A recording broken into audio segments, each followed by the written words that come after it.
landscape design, and lawn and garden installation maintenance, Sydney North Shore, New South Wales.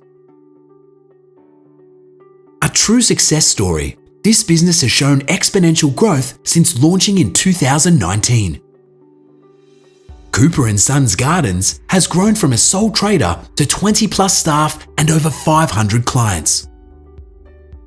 The company comprises two divisions, Sydney North Shore and Central Coast Newcastle, with an overall turnover of $1.5 million.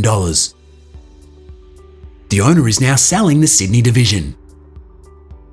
The North Shore package includes a Toyota Hilux, 6x4 trailer, machinery and equipment, and 5 weeks training. The well-marketed business provides landscape design, lawn and garden installation, and maintenance. The full-time horticulturalist and a casual worker are happy to stay on with the new owner. There are endless opportunities to grow the business as referrals continue to come in every week.